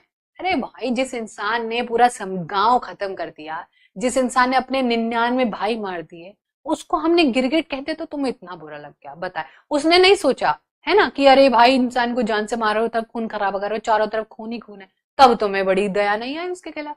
ठीक है, तो यहाँ पर बताओ अब जल्दी से क्या होगा। पूरा पढ़ा देते हैं, यहाँ पर यही डाला है प्रूफ कि देखो भाई इंग्लिश लैंग्वेज बहुत जो है तवज्जो नहीं दी, दोनों को दी, भाषाओं के आधार पर बहुत ज्यादा कॉम्प्रोमाइज हुआ, नेमली हिंदी को भी ऑफिशियल रखा और सबको। तो यहाँ पर ऑप्शन नंबर क्या होगा, ए बी सी बिल्कुल सही हो जाएंगे। हिंदी किसी पर थोपी नहीं गई, इसलिए इंग्लिश भी है। उसी के साथ साथ भारत में सभी को रिस्पेक्ट दी गई और सभी को अपनी अपनी भाषाओं को उभर के आने के लिए आज भी हमारा कितनी लैंग्वेज है, चलो भाई बताओ जल्दी से। एक और नई चीज बताएंगे, पहले बताओ how many language are recognised by Indian constitution, कितनी भाषाएं भारतीय संविधान में दी गई हैं? बहुत बढ़िया, बताएंगे जल्दी से। यस, दैट इज 22 लैंग्वेजेस, 22 भाषाएं आज भी भारत के संविधान में दी गई हैं। लेकिन एक चीज यहाँ पर, एक छोटी सी चीज बता रहे हैं, बहुत बढ़िया एवरीवन, एक छोटी सी चीज ये रहेगी कि हमारी एनसीईआरटी में जाओगे तो बहुत बार ऐसे लिखा होता है, देख लो, बिसाइड्स हिंदी, ठीक है, ऐसे लिखा होता है, there are 21 language recognised by Indian constitution. ठीक है, भारतीय संविधान द्वारा 21 भाषाओं को महत्व दिया गया है हिंदी के साथ साथ। तो क्या ये स्टेटमेंट सही होगी, जल्दी से बताओ, क्या ये स्टेटमेंट सही है? ठीक है, हाँ जी, इंग्लिश इज नॉट गिवन, बहुत बढ़िया। देखो, हिंदी के साथ साथ 21 भाषा, ये स्टेटमेंट एब्सोल्युटली करेक्ट, और कल को ये एज इट इज एनसीईआरटी में लिखी हुई है। बहुत बच्चों को लगता है कि नहीं मैडम ने तो 22 बोला था, तो गलत हो गया। नहीं, आपके साथ खेला गया है, और याद रखना 21 plus Hindi is equal to 22। तो ये हमारा करेक्ट स्टेटमेंट है, जो पूरा स्क्रीन पर लिखा है ना, बिल्कुल करेक्ट है, और ये कल को ऐसे भी आ सकता है। हमारी एनसीईआरटी की ही स्टेटमेंट है कि बिसाइड्स हिंदी, पहले ही हिंदी को अलग करके और फिर 21, यानी कि 21 भी 22 से तो हिंदी तुमने पहले ही गिन ली ना, हमसे चला के बिल्कुल भी नहीं। ठीक है, इन 22 में इंग्लिश नहीं आती, ये भी याद रखना, ये भी कल को एक्सेप्शन रीजन का आ सकता है, तो ये याद रखना। ओके, ये हमारा एज इट इज दिया हुआ है, किसमें, हमारे किसमें, एनसीईआरटी में। ठीक है, चलिए, तो ये हमारा हो गया। तो हमारा आंसर क्या होगा, A B C D, ABC हमारा करेक्ट हो जाएगा, क्योंकि मैम इन्होंने अवॉइड नहीं किया बल्कि उसको एड्रेस किया। एड्रेस करते तो ये भी सही हो जाता है, एड्रेस मतलब उसको पूरी तवज्जो दी, लेकिन यहाँ पर क्या है कि अरे भैया बचा के आंख छुपा के भागते रहे।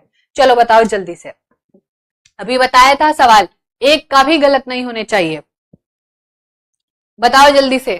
Temple and mosque were constructed by rulers too, शासकों द्वारा मंदिर और मस्जिदों का निर्माण क्यों किया जाता था?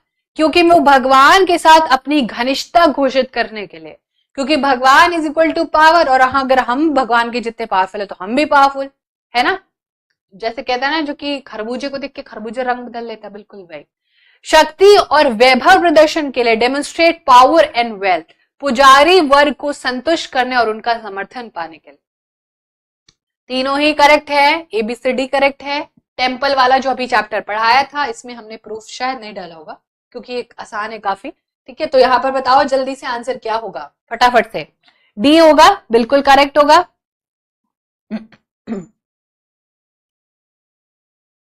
वो ये ना वोट बैंक वाला सिस्टम है।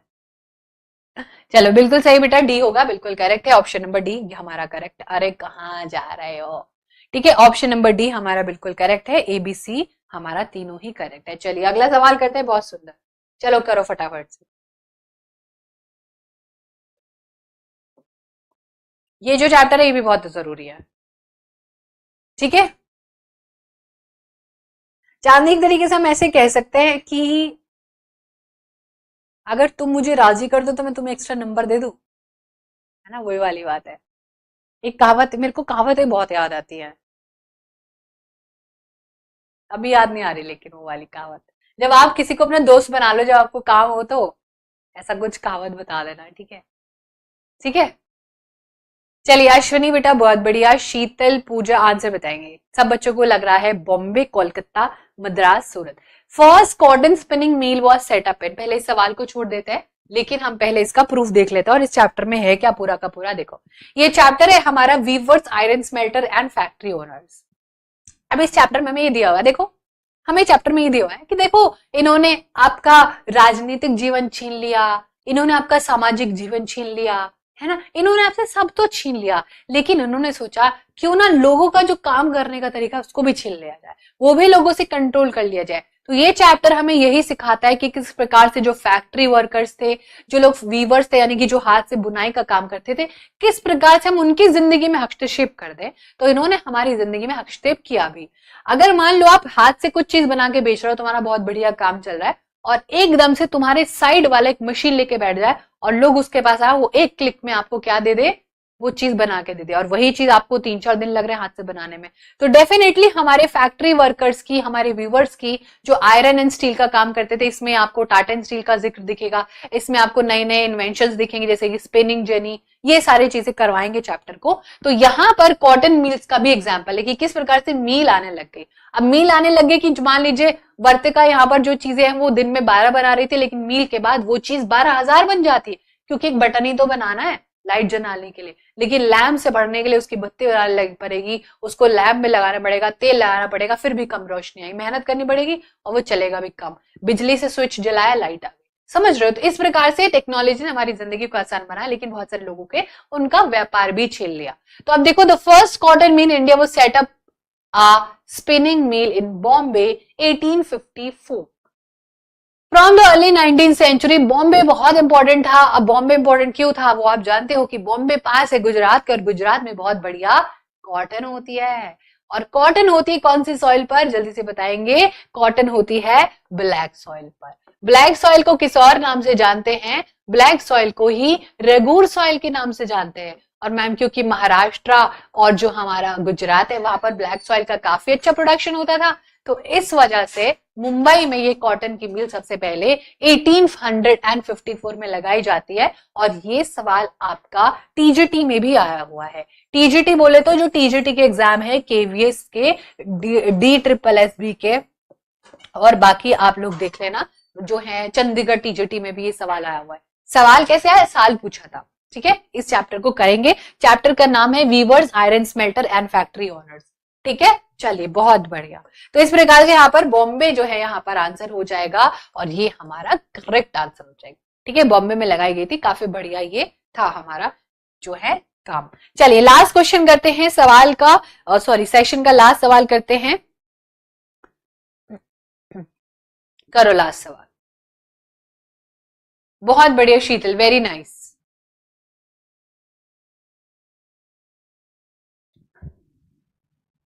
बताओ जल्दी से, please tell important NCERT chapter. उसके लिए हम लोग ने सीरीज चलाई हुई है इंस्टाग्राम पर, हम लोगों ने ये सारी चीजें यहाँ पर चलाई हुई है 30 डेज में आप कैसे क्रैक कर सकते हो, जिसमें मैं आज आपको ज्योग्राफी के इंपॉर्टेंट क्वेश्चन बताने वाले, सिविक्स के मैंने बता दिए, वो वीडियो देख लेना, वो चैप्टर्स वहां पर कैप्शन में दिए हुए हैं, वो डाउनलोड कर लेना, लिख लेना कहीं पर और उसको बता देंगे। जो पीडीएफ नहीं मिलेगी ग्रुप पे पूछ लेना, ग्रुप कैसे ज्वाइन करना है वो भी बता दिया है ना। चलिए करते हैं meetings of constituent assembly. Constituent assembly की मीटिंग्स कहाँ हुई थी? दिल्ली में, कलकत्ता में, मद्रास में, बॉम्बे में। सिर्फ दिल्ली में? दिल्ली में और कोलकाता में, या दिल्ली कलकत्ता बॉम्बे में, या नई दिल्ली कलकत्ता और मद्रास में? इसका प्रूफ देख लो जरा सा झूम लू मैं। देखो यहाँ पर बहुत चैप्टर इंपॉर्टेंट है, वही चैप्टर जिससे हमने बी आर अम्बेडकर जी की सारी इंपॉर्टेंट चीजें करी। India after independence page number 161 पर दिया हुआ है। एक कॉन्स्टिट्यूशन होगा, रिटन होगा। भारत के संविधान में 1946 दिसंबर से लेकर नवंबर 1949 तक बहुत सारे मीटिंग्स हुए। 300 इंडियंस जो है सीरीज में मिलते थे, और वो कहाँ मिलते थे? वो सिर्फ नई दिल्ली में मिलते थे। वो सिर्फ नई दिल्ली में मिलते थे, और जब वो मिलते थे तो डिस्कशन करते थे, जो पूरे भारत से, डिफरेंट पॉलिटिकल पार्टी से, और पूरे भारत से, दक्षिण से, पूरब से, पश्चिम से और उत्तर से, सब जगह से लोग आके दिल्ली में मीटिंग करते थे। और मीटिंग करने के बाद उन्होंने किस दिन हमारा जो है संविधान बना के रेडी कर दिया था? जल्दी से बताओ, हमारा संविधान बन के रेडी किस दिन हुआ था, और हमारा संविधान अडॉप्ट किस दिन हुआ था? जल्दी से बताओ। इस रेडी को हम इनएक्ट भी कह सकते हैं। इनएक्ट और अडॉप्ट में डिफरेंस है, जल्दी से बताओ क्या होगा आंसर। सिर्फ दिल्ली में मिलते थे, पूरे भारत से आते थे, ऐसा नहीं मद्रास से आते नहीं थे, आते थे भाई, फ्लाइट लेके एकदम ट्रेन में बैठ के आते थे, लेकिन दिल्ली जगह थी, है ना, जहां पे आज हमारा पार्लियामेंट है। बताओ। यस, तो यहां पर 26 नवंबर को बनके हमारा संविधान रेडी हो गया था 1949 में। लेकिन मैम यहां पर तो लिखा हुआ है कि हमने 26 जनवरी को अडॉप्ट किया था। 26 जनवरी को क्यों अडॉप्ट किया था ये कौन बताएगा? अगले साल ऑब्वियसली नवंबर, दिसंबर और जनवरी आएगा ना। अब बताओ जल्दी से, इसको हमने इतना लेट अडॉप्ट क्यों किया था? ठीक है, हमने इसको इतने, यानी कि मतलब क्यों क्यों यही दिन क्यों चुना गया 26 जनवरी? जल्दी से बताएंगे। मोहन आंसर बताओ। अर्चना, सबा बहुत बढ़िया, बुशरा, सनी, शीतल, राखी आंसर बताओ क्यों चुना गया था इसी दिन को? Akanksha, you will go into the bio and then you click on, एक ब्लू कलर की लिंक होगी, इस पर क्लिक कर लेना, है ना। बहुत बढ़िया। किसी एक बच्चे ने शायद आंसर दिया तो है, बट मेरे को ऊपर चला गया वो। यस, तो अब वो जो है पूर्ण स्वराज वाला जो कमेंट था वो ऊपर चला गया। एक बच्चे ने आंसर दिया तो है, बट ठीक है। देखो अब यहाँ पर ना इसकी कहानी थोड़े पीछे जाते हैं। 1930s और 1920s के बीच में ना, यहाँ पर हम लोगों को याद रखना है कि हमारे जवाहरलाल नेहरू जी ने एक घोषणा करी थी लाहौर में रावी नदी पर। तब तो हम एक ही थे ना, अब नहीं है तो क्या हुआ, तब तो थे ना आजादी से पहले। लाहौर में रावी नदी पर एक घोषणा करी थी और वो घोषणा थी पूर्ण स्वराज की। लाहौर में कांग्रेस का सेशन चल रहा था उस दिन, ठीक है। तो इन्होंने दिसंबर में एक घोषणा करी थी कि अब हमें कुछ नहीं चाहिए, अब हमें पूर्ण स्वराज चाहिए। और पूर्ण स्वराज चाहिए तो अब हमें कुछ छोटा मोटा नहीं चाहिए, हमें कंप्लीट इंडिपेंडेंस चाहिए। लेकिन इस चीज को ज्यादा तवज्जो मिली नहीं, क्योंकि उसके बाद गांधी जी का सीडीएम आ जाता है। तो यहां पर इस चीज को और ज्यादा मुख्य रूप से सेलिब्रेट करने के लिए, पूर्ण स्वराज डे को सेलिब्रेट करने के लिए उन्होंने बोला था कि 26 जनवरी 1930 को हम आजाद हो जाएंगे। लेकिन आजाद इसलिए नहीं हो क्योंकि सीडीएम हुआ, ज्यादा तवज्जो मिली नहीं, बातों को ज्यादा सीरियसली लिया नहीं गया, बहुत सारी हिंसा भड़क गई। तो इस दिन को तवज्जो देने के लिए इस दिन को यहाँ पर चुना जाता है 26 जनवरी को। अब याद रहेगा कि नहीं? ठीक है, तो इतने सारे साल लग गए हमें। ओके, चलिए, तो यहां पर हमारा जो सवाल का सिलसिला है वो खत्म हो जाता है और अब हम कर लेंगे कल आपको पता ये क्या। ठीक है, तो यहां पर आप लोगों को मैंने आपको क्लास के स्टार्टिंग में ही बता दिया था, what are we going to do tomorrow is this. तो ये पूरा शेड्यूल आपके साथ शेयर कर दिया है। ठीक है वर्तिका, वेरी गुड बेटा। तो यहाँ पर कंप्लीट सिविक्स करने वाले हैं 6 to 8 की। आप लोगों ने एनसीईआरटी अगर है तो लेके बैठ जाना, वरना हम एक एक चैप्टर की समरी, और जो बहुत आसान सा चैप्टर होंगे उसको नहीं लेंगे, जो इंपॉर्टेंट चैप्टर जो रिपीटेडली आ रहे हैं उनकी समरी कराएंगे, 1 पेज समरी, एक पूरा का पूरा हैंडमेड आपको सारी चीजें करवाने वाले। ठीक है, क्लास एंड हो गई। ये जो जितने भी यहाँ पर ये 10 दिन का शेड्यूल दिया हुआ है, इन्हीं दिन क्लासेस होंगी और इन्हीं दिन हम ये करने वाले हैं। ठीक है, क्लियर है? ओके, चलिए बहुत बढ़िया। तो ये आप अपने आप को पूरा ब्रेस कर लो। एनसीईआरटी की civics, geography, history, pedagogy, mock paper और फिर जो बाकी दिन होंगे उसमें और ज्यादा भयंकर रूप से प्रैक्टिस जो इनमें कराएंगे वही क्वेश्चन प्रैक्टिस कराएंगे। ठीक है, चलिए, तो thank you so much everyone, है ना। अब आपसे मिलते हैं। कोई दिक्कत, नो परेशानी, कोई दिक्कत आ भी रही तो obviously you can stay connected. मैंने आपको सारी चीजें बता दी हैं और वहां पर आप डाउट्स अपने पूछ सकते हो। 99% मैं रिप्लाई करती हूँ और आपके हर एक सिंगल डाउट को बहुत सीरियसली कंसीडर भी करती हूँ। ठीक है, चलिए, तो दिक्कत परेशानी नहीं लेनी है, ऐसे बने रहो, अड़े रहो और पढ़ते रहो, मस्त रहो, तंदुरुस्त रहो। ठीक है, so sending you all lots of love and see you in the next class. Bye, take care.